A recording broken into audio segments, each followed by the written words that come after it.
میرے نبی کریم صلی اللہ علیہ وسلم نے فرمایا میرا رب کریم جب کسی کو بیمار کرتا ہے نا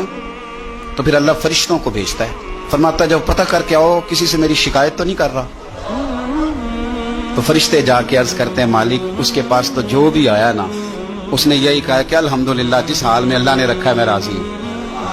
اس نے تیری شکایت نہیں کی، اس نے تیری رضا پہ اس بیماری کو تیری طرف سے آزمائش سمجھ کے قبول کیا۔ میرے نبی کریم علیہ الصلوۃ والسلام فرمانے لگے، رب فرماتا ہے فرشتوں گواہ ہو جاؤ،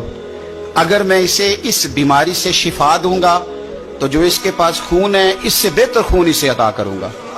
اور جو اس کے پاس گوشت ہے اس سے بہتر اسے گوشت عطا کروں گا، اور اگر میں اسے اس بیماری میں وفات دوں گا تو پھر میں اسے جنت عطا کروں گا۔ اگر شفا دوں گا تو بہترین شفا دوں گا، اور اگر وفات دوں گا تو پھر جنت دوں گا۔ تو حقیقت ہے میں صرف احساس ہوں،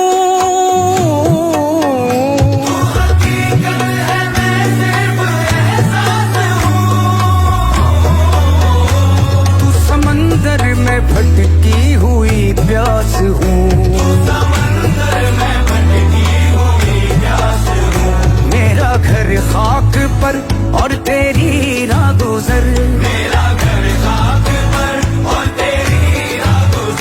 سدرۃ المنتہا تو کجا من کجا، تو کجا من کجا،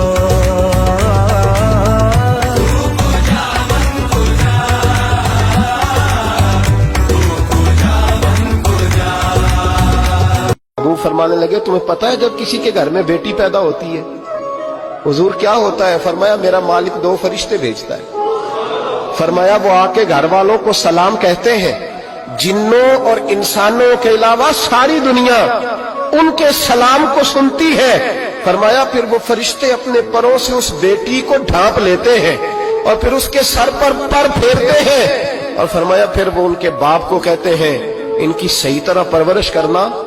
پھر ان کے ذمہ داروں کو کہتے ہیں، ان کے خاندان کے بڑوں کو کہتے ہیں صحیح طرح پالنا۔ اگر تم ان کی یہ لفظ سنو میرے محبوب کے، حضور فرمانے لگے رب کے فرشتے کہتے ہیں اگر تم نے صحیح پرورش کر کے بیاہ دیا تو اللہ قیامت تک تمہاری مدد کرے گا، اللہ دنیا کی مشکلات میں بھی تمہاری مدد کرے گا۔ گویا حضور فرما رہے ہیں جب تم مرنے لگو گے بیٹی کی پرورش کرنے والوں تو رب کریم تمہیں کلمہ یاد کرا کے تمہاری مدد کرے گا، اور نکیرین کے سوالات قبر میں آسان کر کے تمہاری مدد کرے گا، اور قبر میں جنت کی کھڑکی کھول کے تمہاری مدد کرے گا، میزان عمل پر تمہارے عملوں کا وزن زیادہ کرا کے اللہ تمہاری مدد کرے گا، پل صراط پہ تمہیں آسانی سے گزار کے تمہاری مدد کرے گا، میزان عمل پر اپنے محبوب کے ید اللہ والے ہاتھوں سے تمہیں جام پلا کے اللہ تمہاری مدد کرے گا، اور فرمایا تمہیں دوزخ سے بچا کے جنت میں ڈال کے رب تمہاری مدد فرمائے گا۔ رسول کائنات نے فرمایا، رب کریم فرماتے ہیں جب میرا بندہ ہاتھ اٹھاتا ہے نا تو مجھے حیا آتی ہے کہ میں خالی کیسے لوٹا دوں اس کے۔ اتنے بڑے بادشاہ کی بارگاہ میں او بھائی لوگوں سے عزتیں تلاش کرتے ہو تو وہ کیا تمہیں عزت دیں گے؟ وہ تو کل اچھا کہتے ہیں پرسوں برا کہنے لگ جاتے ہیں۔